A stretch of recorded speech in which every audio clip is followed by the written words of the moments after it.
Okay, so this is chapter 9, and this chapter is about stoichiometry.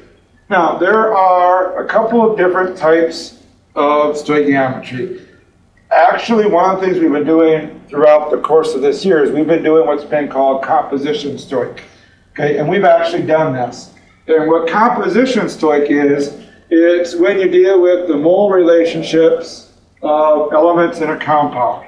And if you remember, okay, back when we were calculating simplest formula, okay, and you look at a formula and it is NaNO3, well, what that means is there's 1 mole of Na for 1 mole of nitrogen for 3 moles of oxygen. And so this is the composition of the substance, okay? And that is basically composition stoich. So we've actually kind of done that. What we are going to move to is what's called reaction stoichiometry. Reaction stoichiometry deals with the mole relationships that occur between reactants and other reactants, okay, or between reactants and products, okay? So if we take this very simple equation for the production of water from hydrogen and oxygen, this equation means a lot, okay? If you look at this 2, there's really a 1 understood here and a 2 here.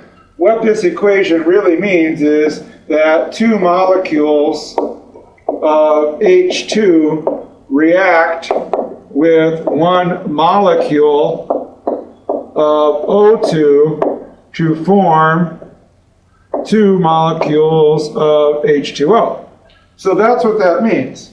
Well, if you take this and I scale this up, okay, I could scale this up to say I have 4 molecules of H2.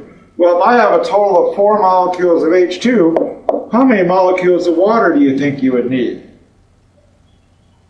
And the answer I'd hope you would say would be 2 molecules of O2. And then from there, I hope you would see that you would produce 4 molecules of H2O. So these numbers, okay, right here, have to have and maintain the same ratio. If it's a 2-to-1 ratio here, it still has to be a 2-to-1 ratio. So if I scale this up again and I say I have 8 molecules of H2O, okay, how many molecules of O2 would you need to make this reaction work completely? And hopefully you would say 4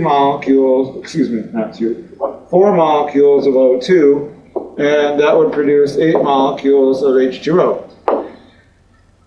And we could just keep scaling this up more and more and more, okay, until we got to, and I'm actually going to do the O2 first. I'm going to actually go back to the original equation. 2H2 plus O2 yields 2H2O. What if I said I have 6.022 times 10 to the 23rd molecules of O2? Well, for the H2, since it was a backup here, it was a 1-to-2 ratio, I would still need to maintain that 1-to-2 ratio. So the number of hydrogens I would need to be 2 times Avogadro's number of molecules. But dealing with these numbers, this 6.022 and 6.022, are really big. But we also know these numbers as being 1 mole. So there's 1 mole, and this would actually be 2 moles. So what happens is these coefficients in the balanced equation actually represent the number of moles of that substance that is actually needed to react. So the coefficients represent moles. And that's one of the things that hopefully you learned from the Totally Upfront lab when we started talking about that. Okay? Now, therefore, what's going to happen is those coefficients are going to represent what we're going to call mole ratios. And so they represent mole ratios that exist between reactants and reactants, or between reactants and products. So what exactly is a mole ratio? Our mole ratio is a conversion factor that basically relates the number of moles of any two substances involved in a chemical reaction. The ratio comes from the coefficients. I cannot stress that enough. The ratio comes from the coefficients. So here is an equation for the production of ammonia. And we're going to look at the mole ratios. Okay? And so the mole ratio of nitrogen to hydrogen, that is a 1 to 3 mole ratio. So there's 1 mole of nitrogen for every 3 moles of hydrogen. And that's how we're going to write our ratios. We're going to write them as fractions, which should look familiar because it's kind of like a conversion. But these mole ratios can always be flipped. So I could also write this as 3 moles of hydrogen for every 1 mole of nitrogen. So there's always 2 ways to write a mole ratio. Okay? So that's just 1 mole ratio that occurs. Another mole ratio that occurs would be a mole ratio that occurs between the nitrogen and the ammonia, because it can occur between a reactant and a reactant, which is what I did in the first step, or it could occur between a reactant and a product.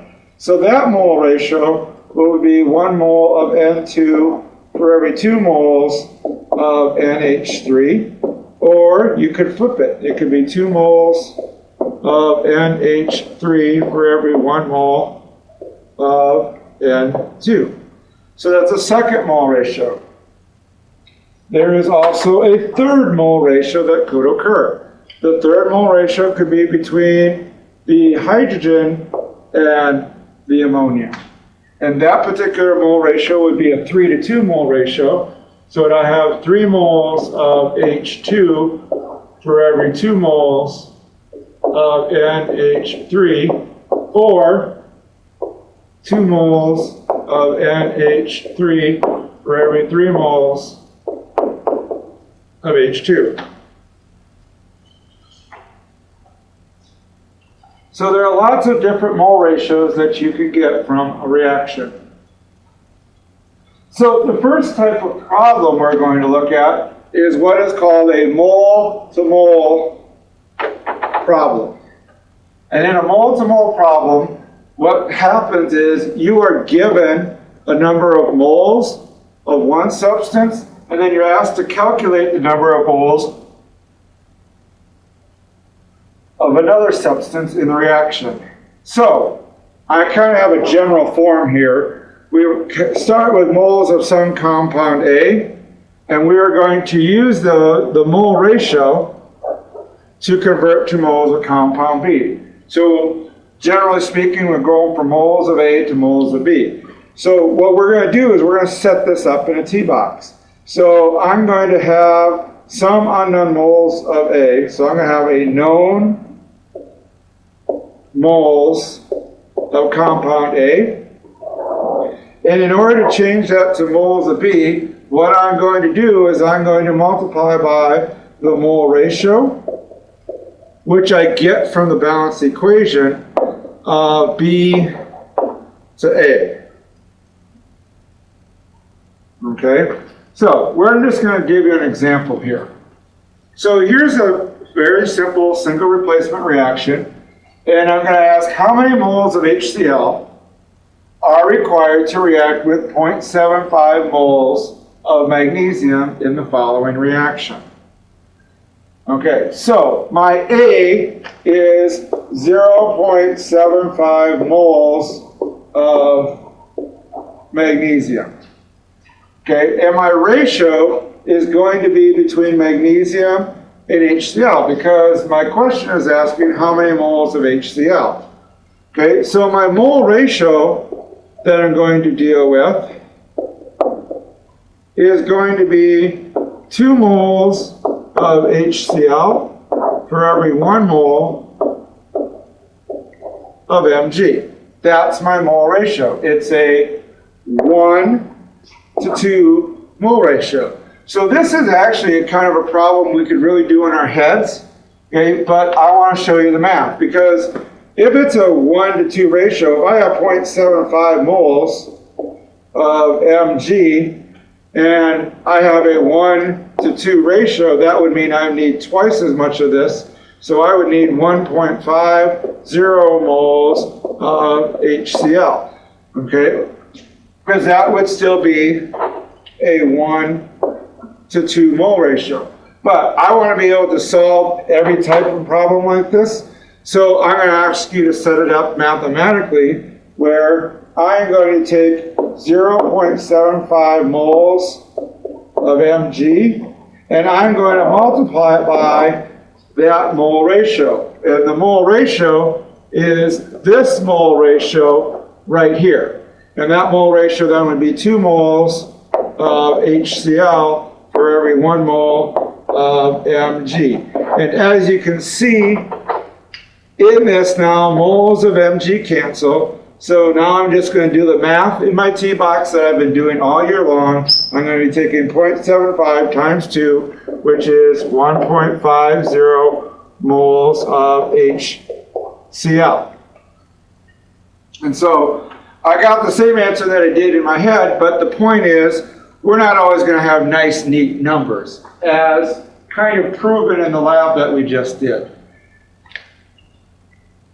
Okay, so let me give another example here. Okay, let me come up with a reaction. So let me do a combustion reaction where I have 2C2H6 plus 7O2 yields 4CO2 plus 6H2O. Okay? Now, my question is going to be, how many moles of O2 are required to produce 0.028 moles of H2O. Okay, so now I kind of jumped right to a harder type problem, where as you look at this, I've given my moles of H2O. So I'm actually given my A as being a product, and I'm asked to find O2. Okay, so one of the first things you want to do is you want to identify what is my mole ratio. And my mole ratio comes from the coefficients of the balanced equation. So my mole ratio in this particular problem is 7 moles of O2 to 6 moles of H2O. So because that's kind of an odd number, okay, I'm actually going to need to do the math here. So in this problem, what I'm given is considered my A. So this H2O, that's my A. What I'm looking for is my B. So I'm going to start with my A, 0.028 moles of H2O. And what I want to do is I want to multiply that by my mole ratio, which we just said is 7 moles of O2 to 6 moles of H2O. Now, my moles of H2O cancel, just like normal math. And I'm going to get 0.033 moles of O2.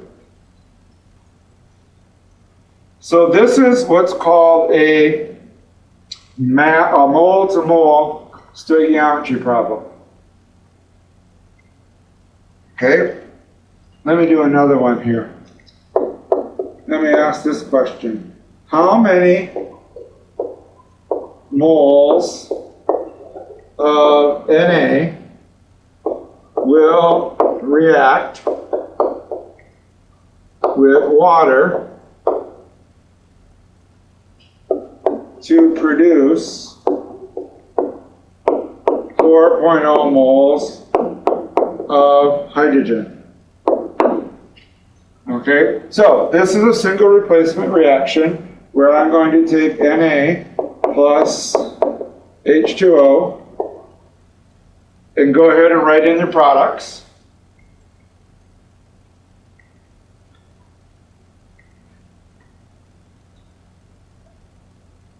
And your products are NaOH plus H2, and you need to balance, so we got to put a 2 and a 2 and a 2.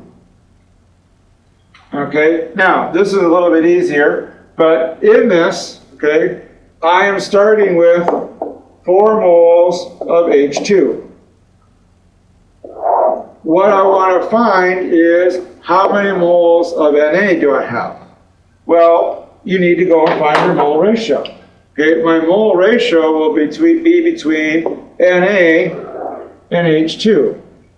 Remember, you can have a mole ratio between any two reactants or products in the equation. So because I'm looking for moles of Na, that goes on top. So I'm going to put 2 moles of Na all over 1 mole of H2.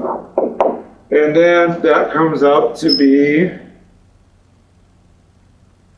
8 moles of Na.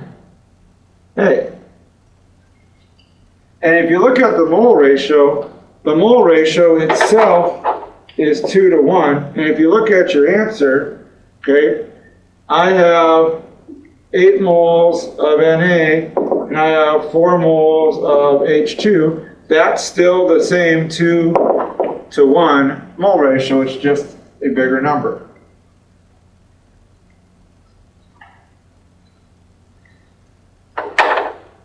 Okay, I have one more that we'll do. Fairly simple one. How many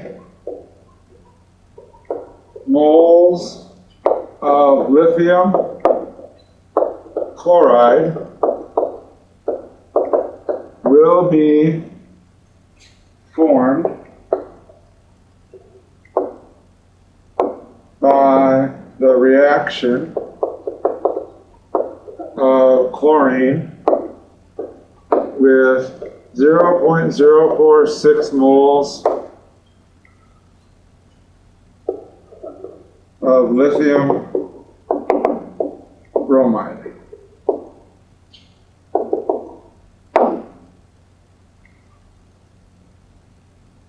So I'm going to take LiBr plus Cl2, and that's actually going to produce LiCl plus Br2. And there's 2 of those and 2 of those. So in this reaction, I have 0.046 moles of LiBr. That's my A. And I want to find out how much lithium chloride is produced. So my mole ratio is between lithium chloride and lithium bromide. And in this particular case, it happens to be 2 moles of LiCl to 2 moles of LiBr, which happens to be 1 to 1, so you get the same answer, 0.046 moles of LiBr. And the point I wanted to make there is that type of thing does happen. So you should be able to complete worksheet 1 after this vodcast.